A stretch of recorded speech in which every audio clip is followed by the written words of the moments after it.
Al reflexionar sobre las civilizaciones que marcaron un impacto decisivo en las Sagradas Escrituras, los nombres que típicamente surgen en nuestra mente son Israel, Egipto o Babilonia. Enormes imperios entretejidos con prodigios, conflictos bélicos y manifestaciones celestiales. Sin embargo, existe otra civilización, frecuentemente pasada por alto y no obstante fundamental en el designio predestinado del Altísimo. Una civilización cuyo destino fue vaticinado mucho antes de su elevación al dominio mundial. Esta civilización es Irán, reconocido en tiempos remotos como Persia. Lo que convierte la crónica de Persia en algo tan excepcional no es únicamente su impacto histórico, sino el hecho de que la Biblia la referencia de manera específica, no solamente en narraciones del ayer, sino también en vaticinios sobre el mañana. Persia no constituía un reino que venerara al Dios de Israel. Tampoco representaba una tierra donde caminaran los profetas o donde los milagros se manifestaran entre el pueblo elegido. Y sin embargo, paradójicamente, se trata de uno de los pocos imperios foráneos que Dios no solamente permitió que existiera, sino que empleó de manera activa como herramienta para realizar sus propósitos celestiales. Suscríbete ahora para descubrir más verdades bíblicas que transformarán tu perspectiva. Aunque numerosos monarcas persas no reconocían al Dios de Israel, se convirtieron en piezas fundamentales en la construcción del destino del pueblo hebreo. No solamente contribuyeron a salvaguardar a los judíos, sino que también proporcionaron los medios necesarios para la reconstrucción del templo en Jerusalén. Una acción que ya había sido predicha siglos antes de materializarse. Pero lo más impresionante es lo siguiente. Un rey pagano, ajeno al pacto de Dios con su pueblo, fue mencionado por nombre en la Biblia más de 100 años antes de su nacimiento. Un acontecimiento sin precedentes en toda la historia bíblica. Ciro, el gran fundador del poderoso imperio persa, no era israelita, tampoco seguidor del Dios de Abraham, Isaac y Jacob. No obstante, en el libro de Isaías es llamado Mi Pastor, un título generalmente reservado para líderes israelitas designados por Dios. Cuando Babilonia, el imperio que había esclavizado al pueblo judío, cayó ante los ejércitos de Ciro, el primer edicto que promulgó no fue para continuar la opresión de los desterrados, como tantos conquistadores anteriores habían ejecutado, sino para concederles libertad para retornar a su tierra natal y reconstruir el templo en Jerusalén.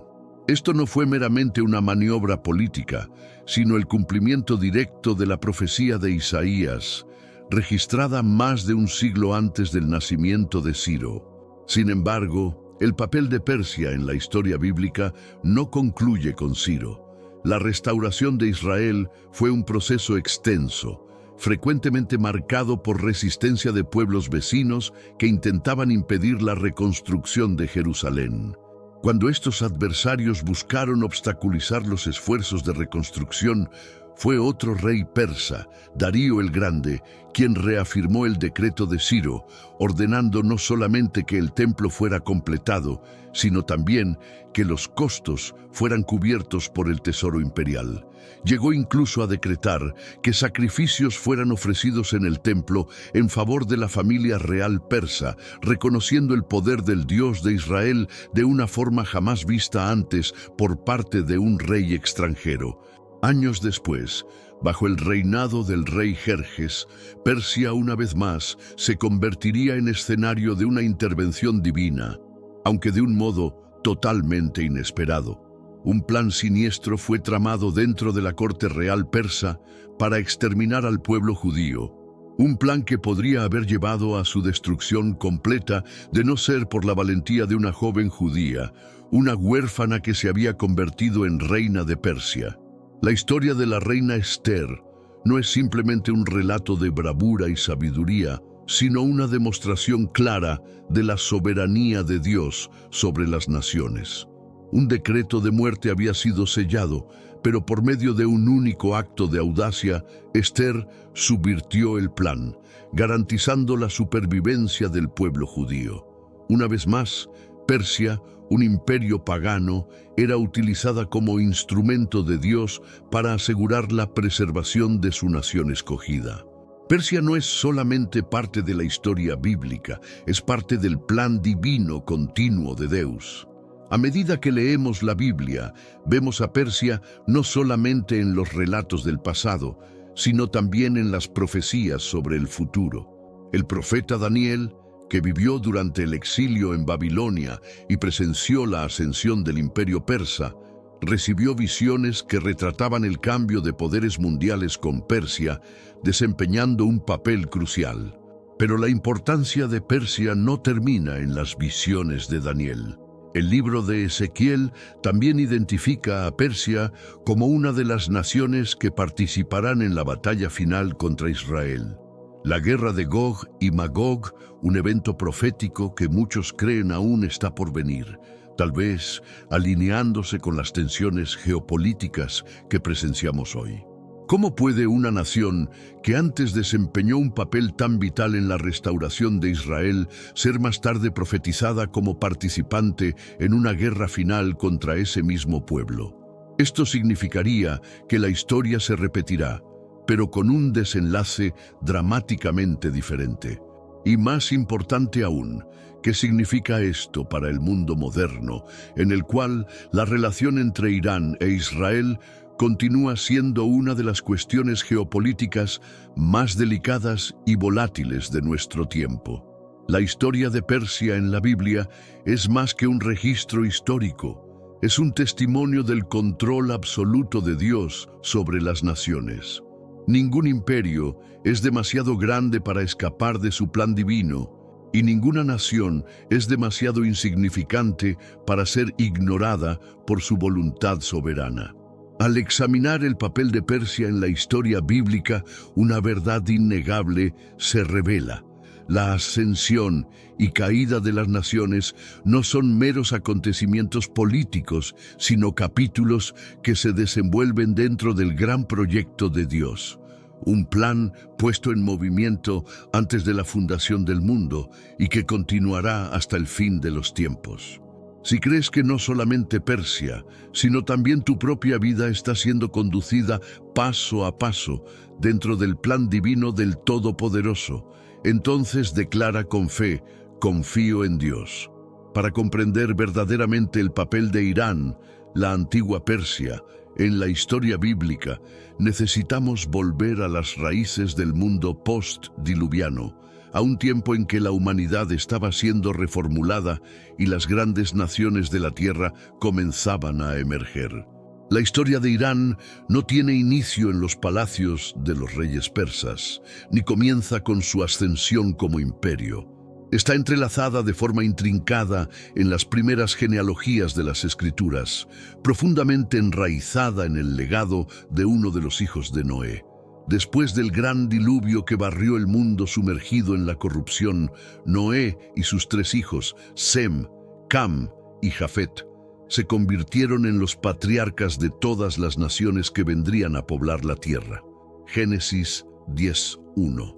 La división del mundo entre estos 3 linajes no fue meramente un proceso de expansión humana, sino una reorganización divina de la historia, una redefinición de la civilización bajo la mano soberana de Dios. Entre los 3, Jafet, frecuentemente asociado a los pueblos que se extenderían por Europa y Asia, engendró un hijo llamado Madai, Génesis 10:2, que se convirtió en el progenitor de los medos, un pueblo que más tarde estaría inseparablemente ligado a los persas, formando uno de los imperios más poderosos de la historia. Pero, ¿por qué esta genealogía importa? Porque la Biblia se toma el trabajo de registrar la ascendencia de los medos, una nación que a primera vista parece solamente una más entre tantas. La respuesta está en el desenvolvimiento del plan divino. Los medos no eran simplemente otro grupo étnico más, fueron escogidos por la providencia para desempeñar un papel central en la formación del destino de Israel.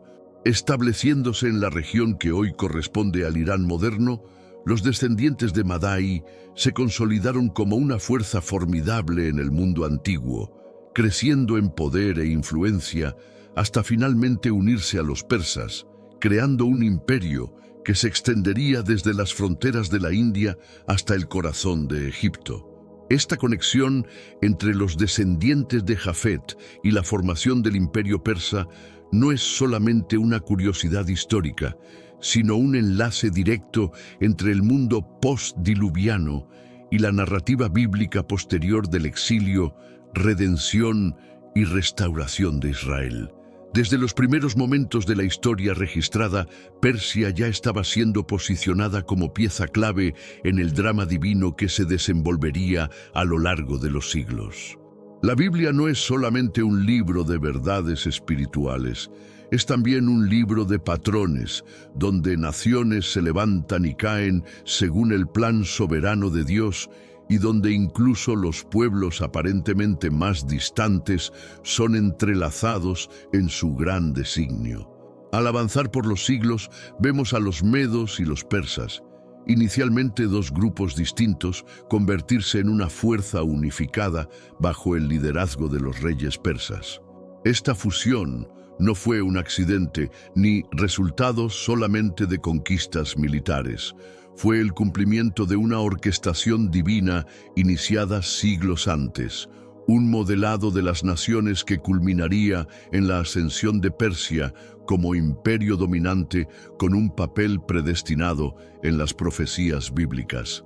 Cuando Persia ascendió al poder, no lo hizo como solamente otro reino más en el escenario mundial, sino como un instrumento divinamente nombrado, que cumpliría algunas de las más impresionantes profecías jamás registradas en las Escrituras.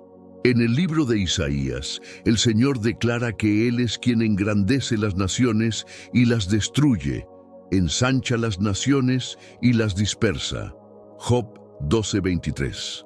Esta verdad se manifiesta de forma evidente en la ascensión de Persia, un reino edificado no solamente por la fuerza de sus ejércitos, sino por la mano invisible del Todopoderoso, guiando la historia hacia su propósito final.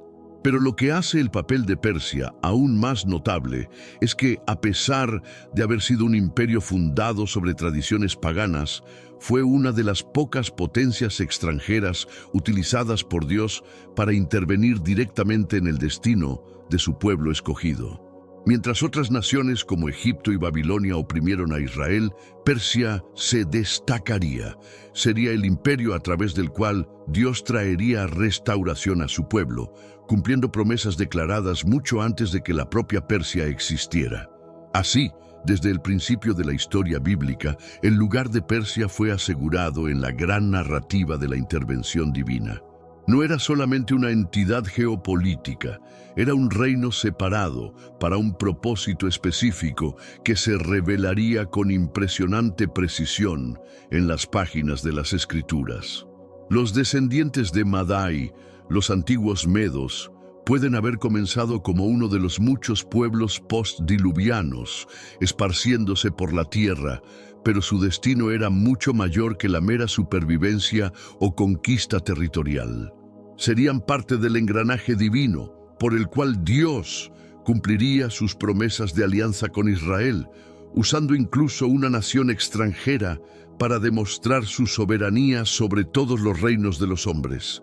En un mundo donde imperios se levantan y caen, donde reyes libran guerras y dinastías se deshacen, la historia de Persia sirve como un recordatorio profundo de que ningún reino existe fuera de la voluntad de Dios. Las naciones pueden creer que forjan sus propios caminos, pero como las Escrituras nos recuerdan, el corazón del rey está en las manos del Señor. Él lo dirige como un río hacia donde quiere. Proverbios 21:1.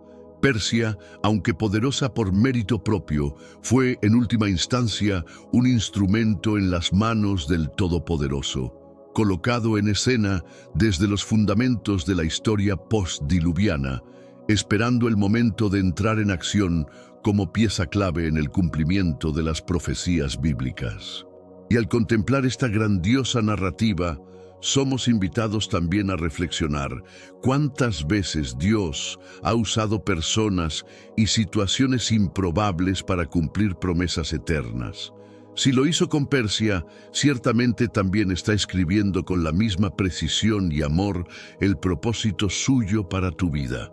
Desde los cimientos del mundo post-diluviano, Persia ya había sido separada para un propósito divino, su linaje remontándose a los descendientes de Noé por medio de Jafet y Madai. Aunque siglos pasaran e imperios se levantaran y cayeran, el escenario estaba siendo cuidadosamente preparado para un giro histórico que traería a Persia de la oscuridad al centro de la profecía bíblica. A medida que medos y persas se unían, su influencia se expandía y aquello que antes era solamente una agrupación de tribus se transformaba en un imperio poderoso, forjado bajo el liderazgo de hombres que, sin saberlo, desempeñarían un papel fundamental en el cumplimiento del plan de Dios. Persia no estaba destinada a ser solamente otro reino fuerte entre tantos del mundo antiguo. Sería el imperio que cambiaría el destino de Israel. Mientras otros imperios habían conquistado y esclavizado al pueblo de Dios, Persia se convertiría, de forma inesperada, en el instrumento de su redención. Pero, ¿cómo podría un imperio extranjero y pagano ser escogido para cumplir los propósitos divinos? ¿Cómo Persia ascendió al dominio exactamente en el momento correcto de la historia para alterar el curso del futuro de Israel? Y más sorprendente aún, ¿por qué uno de sus mayores reyes fue nombrado por profecía mucho antes incluso de nacer?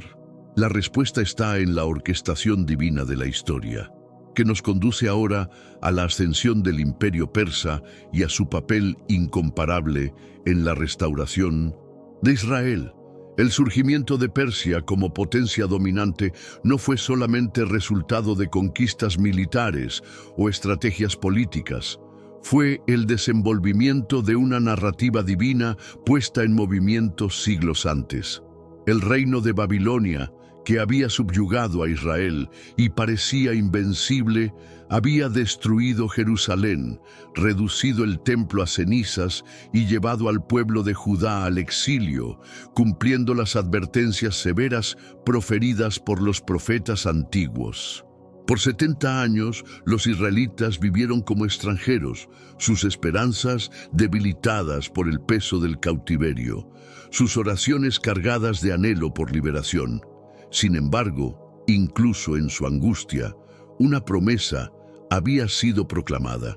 Una profecía de Jeremías declaraba que el exilio tendría fin, que vendría el tiempo de la restauración y que Dios levantaría un gobernante para liberar a su pueblo. Jeremías 25:12 y 29:10. El cumplimiento de esa profecía comenzó con la ascensión de un hombre, Ciro el Grande.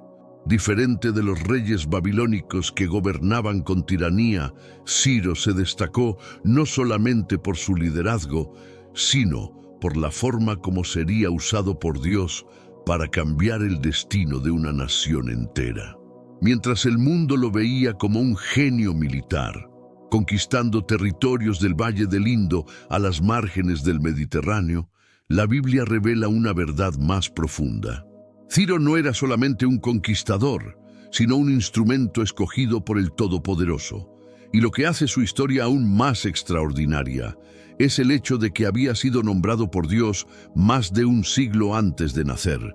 El profeta Isaías, escribiendo mucho antes de que Persia se convirtiera en una potencia, registró estas palabras asombrosas que dice de Ciro: Él es mi pastor y cumplirá todo lo que me agrada, diciendo de Jerusalén, será edificada, y del templo, será echado tu fundamento. Isaías 44:28. Y en el capítulo siguiente Dios declara: así dice el Señor a su ungido, a Ciro, a quien tomo por la mano derecha, para abatir naciones delante de él y desatar los lomos de los reyes. Isaías 45:1. Esta declaración no tiene paralelos en las Escrituras. El título ungido, generalmente reservado a reyes y sacerdotes de Israel, es conferido a un gobernante extranjero, un rey pagano, que no poseía alianza con el Dios de Israel. Sin embargo, en el plan divino, Ciro sería aquel que derribaría Babilonia, quebraría los grilletes del exilio judío y daría inicio a la reconstrucción del templo en Jerusalén. Y cuando el tiempo determinado llegó, la historia se desenvolvió exactamente conforme a la profecía. En 539 a.C., bajo el liderazgo de Ciro, el ejército persa avanzó sobre Babilonia, el imperio que había esclavizado a Israel y desafiado la autoridad de Dios. Pero al contrario de otros conflictos, la caída de Babilonia fue rápida y casi sin resistencia, una señal de que aquella no era solamente una victoria militar, sino un acto coordinado por la mano del Todopoderoso. Registros históricos, como el cilindro de Ciro, indican que los persas adentraron la ciudad sin oposición y que las grandes murallas, tenidas como intransponibles, no fueron capaces de detenerlos. Algunos relatos sugieren que los persas desviaron el curso del río Éufrates, marchando por el lecho seco y penetrando la ciudad bajo el velo de la noche. El libro de Daniel ofrece una perspectiva aún más profunda de la caída de Babilonia. En la misma noche en que los ejércitos de Ciro se aproximaban, el rey babilónico Belsasar realizaba un gran banquete, bebiendo de los utensilios sagrados robados del templo de Jerusalén. Fue entonces que una mano misteriosa apareció y escribió un mensaje enigmático en la pared del palacio. Mene, Mene, Tekel y Parsin. Daniel 5:25. Llamado a interpretar las palabras, Daniel reveló que Dios había contado los días del reinado de Belsasar, que había sido pesado en la balanza y hallado falto, y que su reino sería dividido y entregado a los medos y persas. En esa misma noche, Babilonia cayó y Ciro se convirtió en el soberano incontestable del imperio. Lo que hace esta conquista verdaderamente extraordinaria es lo que vino después.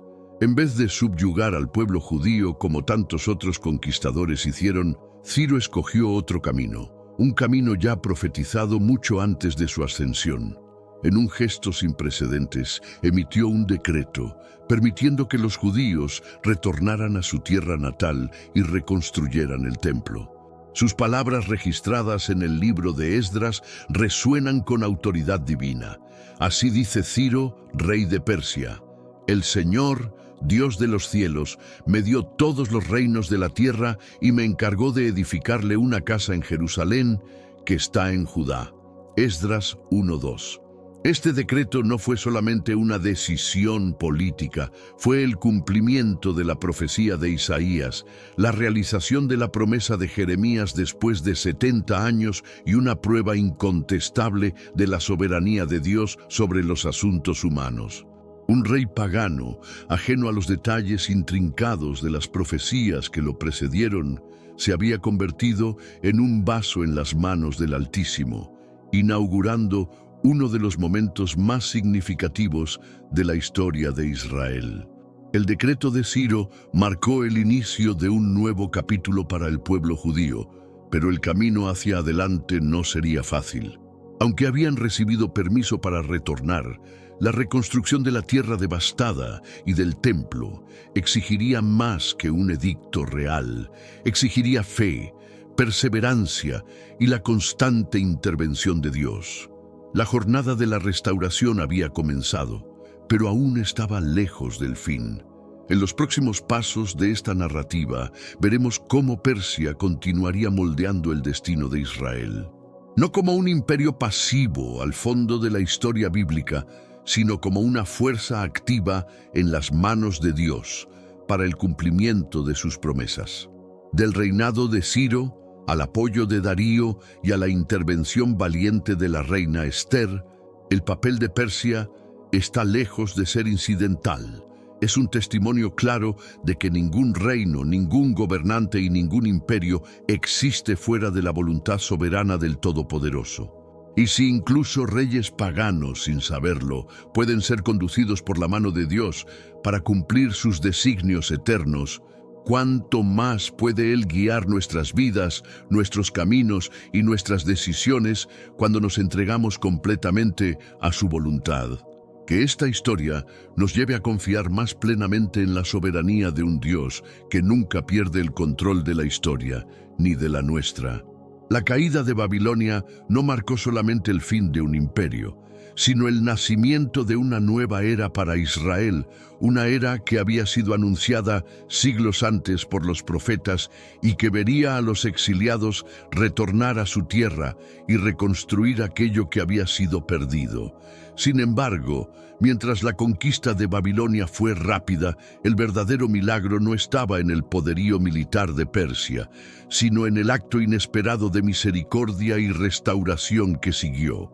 Diferentemente de los reyes de Asiria y de Babilonia, que encontraban placer en la destrucción y sumisión de Israel, Ciro el Grande tomó una actitud sin precedentes, una decisión que cambiaría para siempre el curso de la historia judaica. Apenas había establecido su dominio sobre los antiguos territorios babilónicos, Ciro emitió un decreto, un llamado que pondría en movimiento los engranajes de la restauración. Registradas en los primeros versículos del libro de Esdras, sus palabras son nada menos que extraordinarias. Así dice Ciro, rey de Persia: el Señor, el Dios de los cielos, me dio todos los reinos de la tierra y me encargó de edificarle una casa en Jerusalén que está en Judá. Quien de entre vosotros sea de su pueblo, que su Dios sea con él y suba a Jerusalén que está en Judá y edifique la casa del Señor, Dios de Israel. Él es el Dios que habita en Jerusalén. Esdras 1, 2, 3. Este decreto, proclamado por un rey extranjero, sin cualquier alianza previa con el Dios de Israel, fue un cumplimiento asombroso de profecías antiguas. No solamente el profeta Isaías había nombrado a Ciro específicamente como el restaurador de Jerusalén, Isaías 44, 28, 45, 1, sino que también Jeremías había profetizado que el exilio duraría 70 años antes de que el pueblo pudiera retornar. Jeremías 29:10. Ahora, con la caída de Babilonia consumada y el plazo profético cumpliéndose, la palabra de Dios estaba siendo realizada con una precisión impresionante. Pero Ciro no se limitó a conceder permiso. Su decreto iba más allá de un simple reconocimiento del derecho de retorno de Israel. Era un comando activo para la reconstrucción del templo, un reconocimiento, aunque inconsciente, del mandato divino sobre su vida. Más que eso, Ciro ofreció apoyo material a la empresa sagrada, ordenando que plata, oro y otros bienes preciosos fueran entregados a los exiliados para auxiliarlos en la restauración de su ciudad y lugar de adoración. Esdras 1:4. Incluso los vasos sagrados que Nabucodonosor había saqueado del templo de Salomón, objetos de inmensa importancia espiritual e histórica, fueron recuperados de los tesoros babilónicos y devueltos al pueblo judío, como si la propia historia estuviera siendo revertida y la profanación de la casa de Dios finalmente fuera deshecha. Esdras 1, 7, 11. A medida que el decreto de Ciro se esparcía, los exiliados que tanto ansiaban su tierra natal se deparaban con una elección, una decisión que definiría el próximo capítulo de la historia de Israel. Muchos habían construido vidas en Babilonia, con familias, negocios y raíces fincadas en una tierra extranjera. Aún así, la oportunidad de retornar a Jerusalén y restaurar lo que fuera perdido ahora se presentaba ante ellos. Para algunos, abandonar la seguridad de lo conocido para encarar la incertidumbre de una ciudad en ruinas parecía un riesgo demasiado grande. Para otros, el llamado al retorno era irresistible. Entre los que se dispusieron a liderar esta jornada monumental estaba Zorobabel, descendiente del rey David y heredero legítimo al trono de Judá, aunque el reino aún permaneciera bajo dominio persa. A su lado estaba Jesúa, el sumo sacerdote encargado de liderar la restauración espiritual del pueblo. Bajo su liderazgo, cerca de 50.000 exiliados se prepararon para la larga y exigente jornada de vuelta a la tierra de sus antepasados. Esdras 2, 64, 65. Una travesía que no sería solamente físicamente ardua, sino profundamente transformadora en el plano espiritual. A medida que los exiliados dejaban atrás las ciudades grandiosas y las comodidades de Persia, rumbo a los escombros de Jerusalén, el peso de la historia posaba sobre sus hombros. No se trataba de una migración común, era el cumplimiento de la alianza de Dios, un eco de la gran liberación de Egipto siglos antes. Así como sus antepasados habían dejado el cautiverio de Faraón bajo el liderazgo de Moisés, ahora partían del exilio babilónico bajo el decreto de un rey extranjero, probando una vez más que ningún poder terreno puede resistir al plan divino del Todopoderoso. Sin embargo, el camino para la restauración no sería libre de desafíos. La tierra que encontraron no era un lugar de paz y prosperidad, sino de ruina y oposición. Jerusalén estaba destruida, el templo reducido a cenizas y los pueblos vecinos, muchos de los cuales se habían instalado allí durante la ausencia de Israel, no estaban dispuestos a aceptar fácilmente el retorno de los exiliados. Aunque libres de la opresión babilónica, ahora los judíos enfrentaban una nueva batalla: reconstruir su ciudad, su templo y su identidad en medio de la resistencia y la inestabilidad. Aún así, en medio de las dificultades, una verdad permanecía inquebrantable. Dios había hablado y sus promesas serían cumplidas. Lo que comenzara con un decreto de un rey persa era, en realidad, la continuación de una promesa eterna. Una alianza que se remontaba a Abraham, pasaba por Moisés y ahora se renovaba con una generación que retornaba del exilio. El Dios de Israel, que había profetizado el cautiverio, también había declarado la restauración, y ni siquiera el imperio más poderoso de la tierra podría impedir que su palabra se cumpliera. Con el retorno a Jerusalén en marcha, el escenario estaba montado para el próximo gran capítulo de la historia de Israel. Un capítulo marcado tanto por el favor divino como por la oposición implacable. El decreto de Ciro había abierto la puerta, pero la jornada rumbo a la verdadera restauración estaba apenas comenzando. Y así somos recordados de que la fidelidad de Dios trasciende generaciones, reinos y circunstancias. Él es aquel que mueve corazones de reyes, restaura lo que fue destruido y cumple sus promesas con precisión divina. Que esta historia despierte en nosotros la misma fe que movió a aquel pueblo exiliado. La fe de que cuando Dios dice que va a restaurar, Él cumple. Aunque el camino sea largo, aunque la tierra esté en ruinas, aunque todo parezca imposible, porque Él es el Dios de la restauración.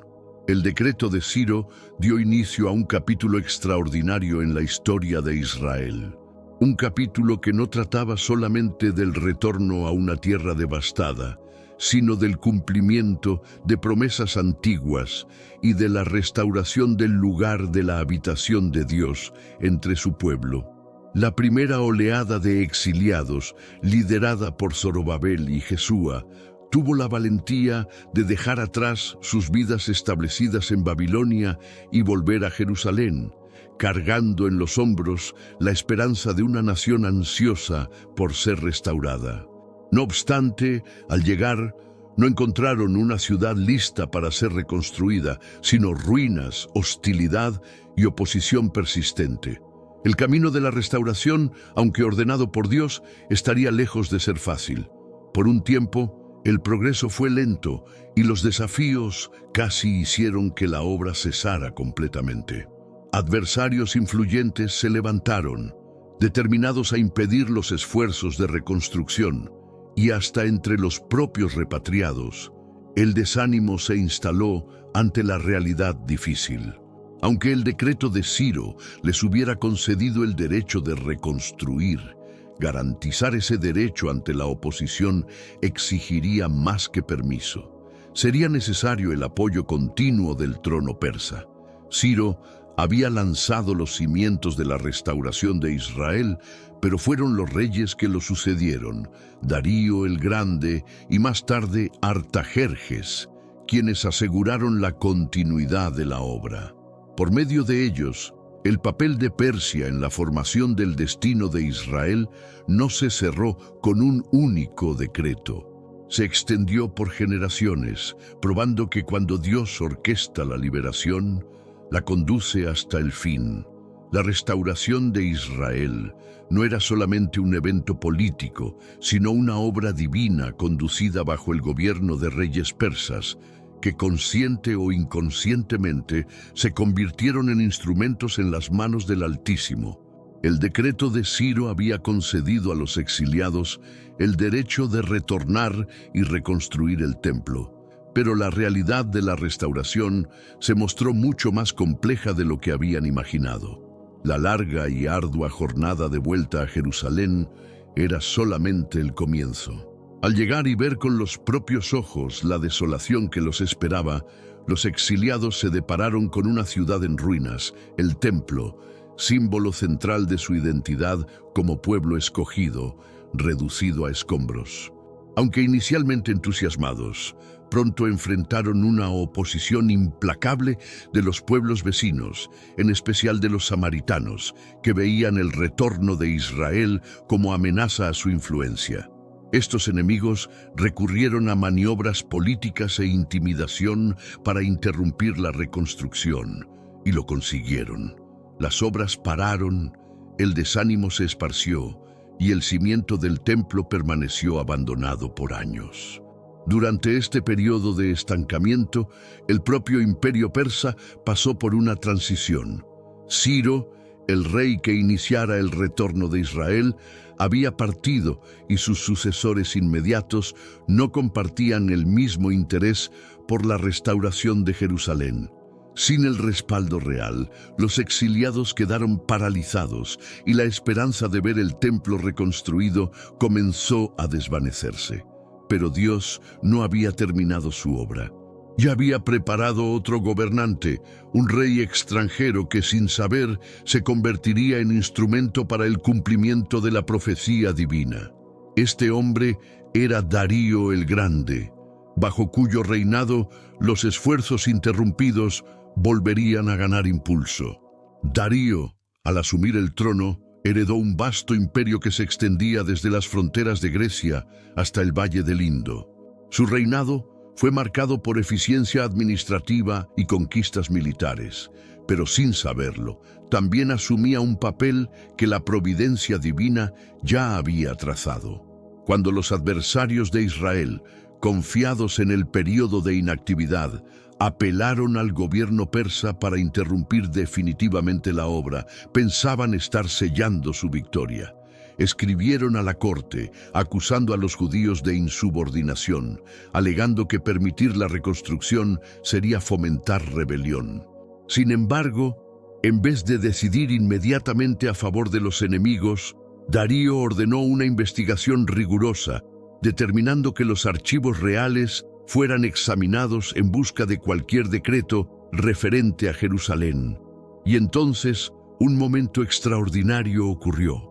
Los escribas, rebuscando los registros, encontraron el decreto original de Ciro, el documento que autorizaba el retorno y la reconstrucción del templo. Esdras 6:1-2. Ante esta evidencia, Darío no solamente confirmó la orden de Ciro, sino que fue más allá.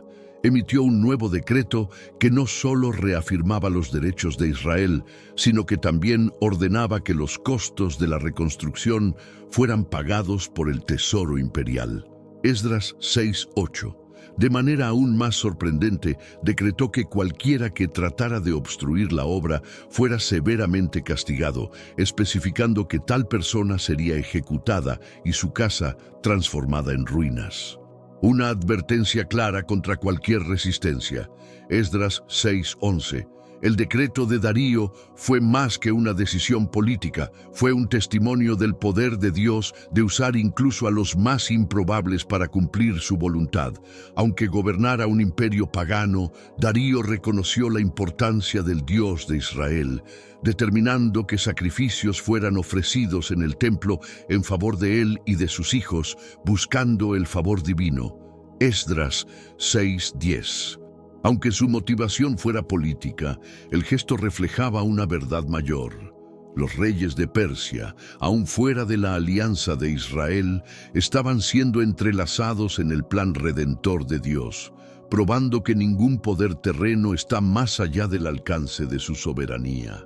Con el apoyo renovado de la corte persa, los esfuerzos de reconstrucción fueron retomados con aún más vigor, inspirados por las palabras de los profetas Ageo y Zacarías, que les recordaban que Dios estaba con ellos. Ageo 2:4-5, Zacarías 4:6-7. Los exiliados avanzaron venciendo la resistencia que antes los había paralizado. En el 6º año del reinado de Darío, después de años de espera, el segundo templo fue finalmente concluido. Esdras 6:15. Aquello que parecía un sueño distante ahora se tornaba realidad, y el pueblo de Israel, después de soportar el exilio y la aflicción, podía una vez más adorar en la casa del Señor. La conclusión del templo bajo el reinado de Darío no fue solamente la restauración de un edificio, fue una declaración de que las promesas de Dios permanecen firmes independientemente de la oposición o de las circunstancias humanas. El mismo Dios que había anunciado el cautiverio también prometiera la restauración y por medio del decreto de un rey persa cumplió esa promesa. Pero la historia del papel de Persia en el destino de Israel aún no terminó. Aunque el templo estuviera reconstruido, Jerusalén permanecía vulnerable, con sus muros aún en ruinas. La restauración física y espiritual de la nación no estaba completa. Y una vez más, Dios levantaría un gobernante persa, alguien cuya mano sería conducida por su providencia, para garantizar que su pueblo habitara con seguridad en la tierra que Él les había prometido. En los próximos pasos de esta jornada veremos cómo la influencia persa continuaría moldeando el futuro de Israel, por medio del reinado de otro rey y de la acción de un siervo improbable, que desempeñaría papel decisivo en la restauración de las defensas de la ciudad santa. Porque cuando Dios comienza una obra, la completa usando a quien quiera, de la manera que quiera, en el tiempo exacto, determinado por su perfecta voluntad. Aunque la conclusión del segundo templo bajo el reinado del rey Darío haya representado un marco significativo en la restauración de Israel, el pueblo judío aún permanecía esparcido por el vasto imperio persa, con muchos viviendo lejos de su tierra ancestral. El favor recibido sobre Ciro y Darío testificaba la fidelidad de Dios. Pero como la historia tantas veces demuestra, tiempos de paz son breves y el destino del pueblo de Dios volvería a ser amenazado. Esta vez, no por guerras o exilio, sino por una trama sombría que se desenvolvía en el propio corazón de la corte persa.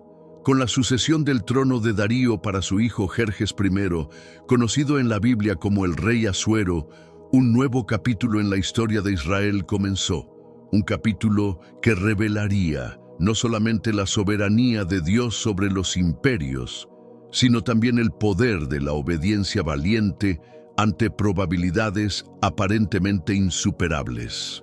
Al contrario de sus predecesores, que habían apoyado la reconstrucción de la patria judaica, Jerjes era un monarca movido por ambición e indulgencia, cuyo reinado fue marcado por el lujo, el exceso y por decisiones impulsivas.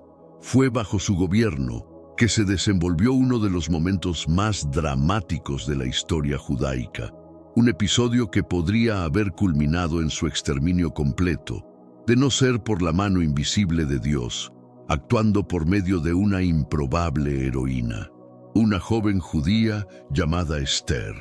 La narrativa tiene inicio en los salones opulentos del palacio persa en Susa, donde el rey, en un momento de orgullo embriagado, emitió un decreto precipitado que resultó en la destitución de la reina Vashti.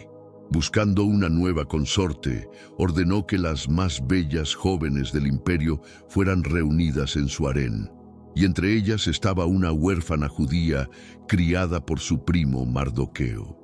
Hadasa, conocida por su nombre persa, Esther, fue llevada al palacio sin revelar su verdadero origen y por medio de eventos claramente guiados por la providencia divina, conquistó el favor del rey y fue coronada reina de Persia.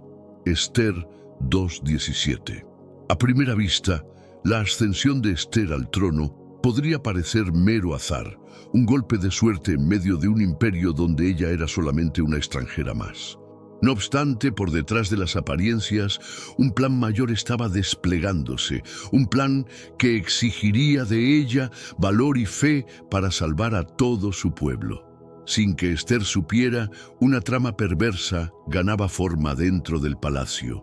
Amán, un oficial de alta jerarquía y hombre dominado por orgullo y odio, nutría profundo rencor contra los judíos, especialmente contra Mardoqueo, que se rehusaba a inclinarse ante él.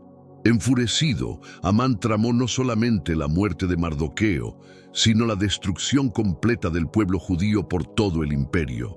Manipulando la confianza del rey, Amán obtuvo un decreto real y irrevocable que ordenaba el exterminio de todos los judíos en una fecha marcada. Esther 3:8-11. La noticia del decreto cayó sobre los judíos como un golpe fatal. Vestido de cilicio y cubierto de cenizas, Mardoqueo lamentaba, pero incluso en su dolor, vislumbró una posibilidad de salvación.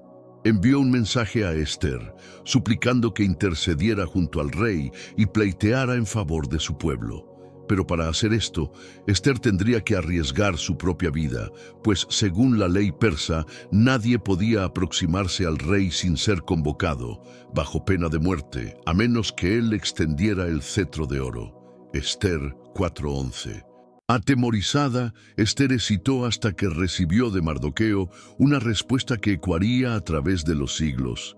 ¿Quién sabe si no fue para un momento como este que llegaste a la posición de reina? Esther 4:14. En aquel instante, Esther comprendió que no estaba en el palacio por casualidad, tampoco había sido preservada para disfrutar de comodidad personal. Había sido posicionada por Dios para estar en la brecha por su pueblo. Reuniendo todo su valor, tomó una decisión que definiría su legado. Se presentaría ante el rey, aunque eso le costara la vida, pero antes convocó un ayuno de 3 días entre los judíos, buscando la intervención divina antes de enfrentar lo desconocido. Esther 4:16. Al tercer día, Esther entró en la sala del trono con el corazón ciertamente acelerado bajo la mirada del rey. En un acto de favor divino, Jerjes extendió el cetro y le concedió audiencia. Demostrando notable sabiduría, Esther no hizo su pedido de inmediato. En vez de eso, invitó al rey y a Amán para un banquete privado, creando una atmósfera íntima donde podría revelar cuidadosamente su petición. Esther 5:1-8. En el segundo banquete, con la atención en el auge, Esther finalmente reveló su identidad y expuso la trama de Amán, declarando: «Fuimos vendidos, yo y mi pueblo, para ser destruidos, muertos y exterminados». Esther 7:4. El rey, tomado de furia por haber sido manipulado, exigió saber quién era el responsable y al oír a Esther apuntar hacia Amán, selló su destino. En una vuelta de tuerca irónica, Amán fue ejecutado en la horca que había construido para Mardoqueo. Esther 7:10. Pero incluso con la caída de Amán, el decreto de destrucción permanecía en vigor, pues según la ley persa, decretos reales no podían ser revocados. Una vez más, la providencia divina entró en acción. Con permiso del rey, Ester y Mardoqueo emitieron un nuevo decreto autorizando a los judíos a defenderse de sus enemigos. En la fecha marcada, en vez de ser masacrados, los judíos prevalecieron, derrotando a aquellos que deseaban su ruina. Ester 8:11. Esta liberación milagrosa no fue solamente una victoria política, sino una poderosa demostración de la fidelidad de Dios en proteger a su pueblo, incluso en el corazón de un imperio extranjero. Los judíos instituyeron la fiesta de Purim para conmemorar esta salvación, una celebración que persiste hasta hoy como testimonio de que ningún arma forjada contra los escogidos de Dios prevalecerá. La historia de Ester es una narrativa de providencia divina, valor y de la mano invisible de Dios, actuando en medio de las circunstancias más improbables. Aunque Persia haya sido el imperio que permitió la reconstrucción de Israel, también se convirtió en el escenario de una de las mayores intervenciones divinas de la historia judaica. Por medio de la obediencia de una mujer, el destino de una nación fue transformado, probando una vez más que Dios levanta individuos e incluso imperios, no para fines egoístas, sino para el cumplimiento de su plan eterno.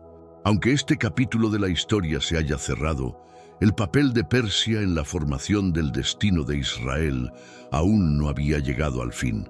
El templo estaba reconstruido. El pueblo había sido salvado del exterminio, pero Jerusalén aún permanecía vulnerable, con sus muros en ruinas, expuesta a futuras amenazas.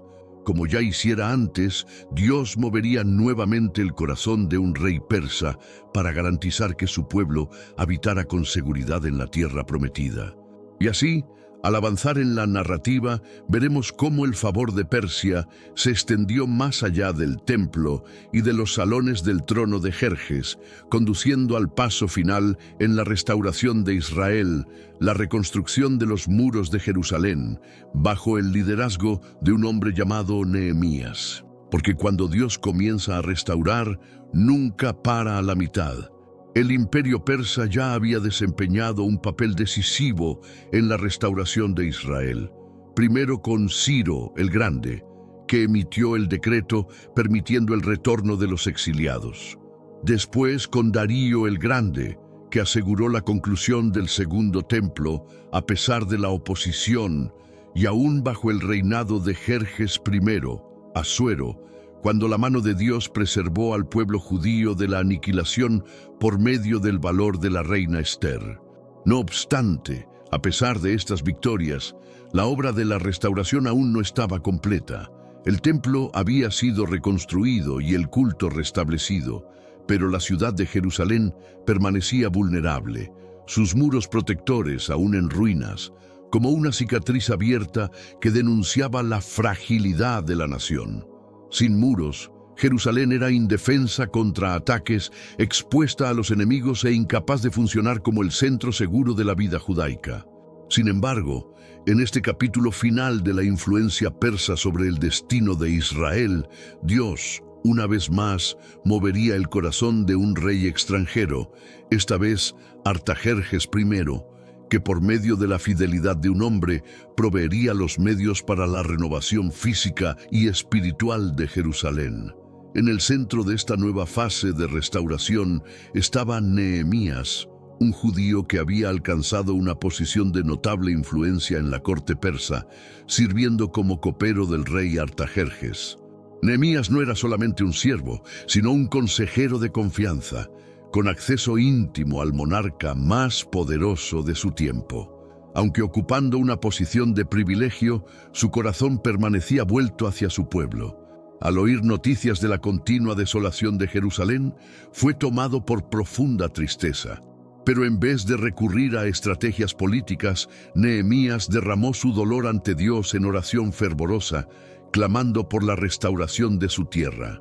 Nehemías 1:4-11.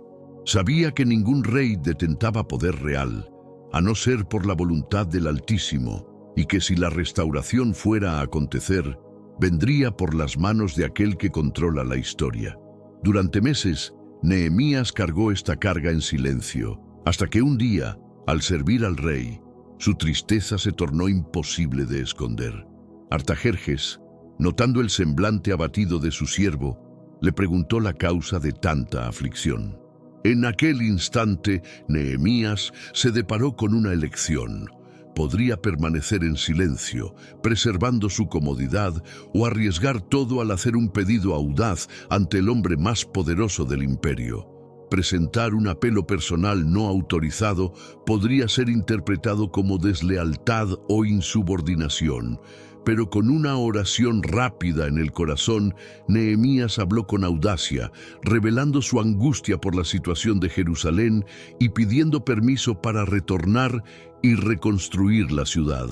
Nehemías 2:3-5. Lo que aconteció enseguida fue nada menos que milagroso.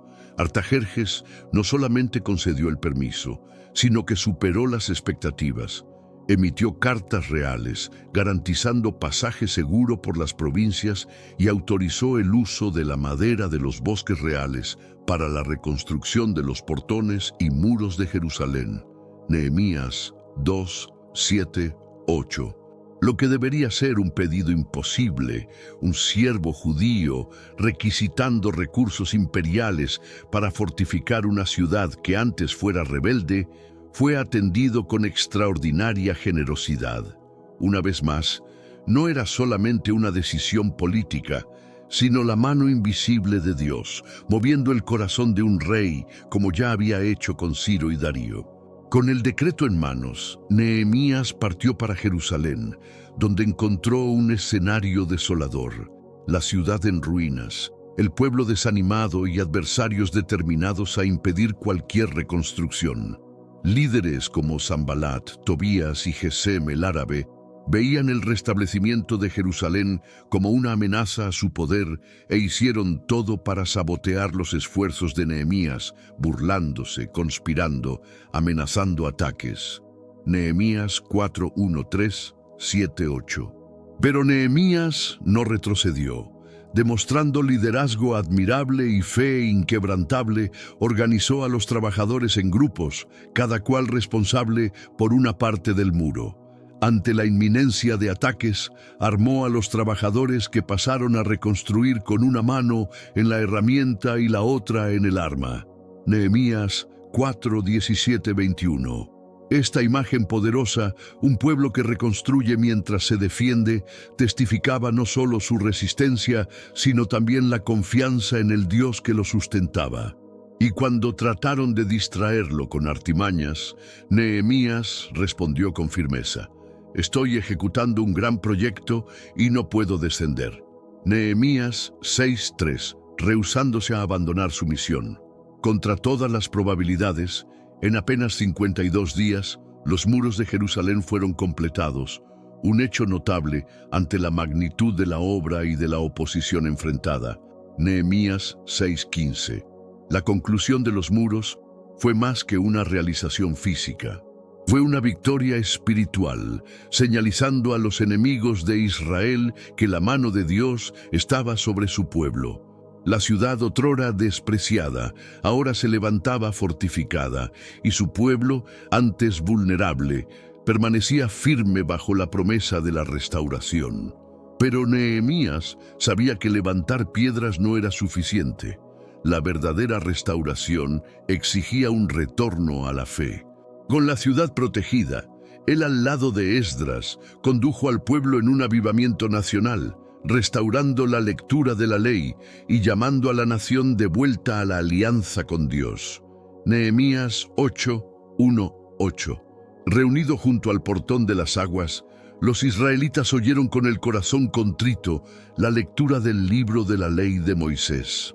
Y a medida que comprendían cuánto se habían desviado de los mandamientos divinos, lloraban, se arrepentían y renovaban su compromiso con el Señor. La restauración espiritual ahora completaba la restauración física de la nación. Nehemías 8, 9, 12. Por medio del decreto de Artajerjes y de la determinación inquebrantable de Nehemías, el último elemento de la reconstrucción de Jerusalén fue completado. El templo había sido levantado bajo Darío, el pueblo preservado bajo Jerjes y ahora bajo Artajerjes.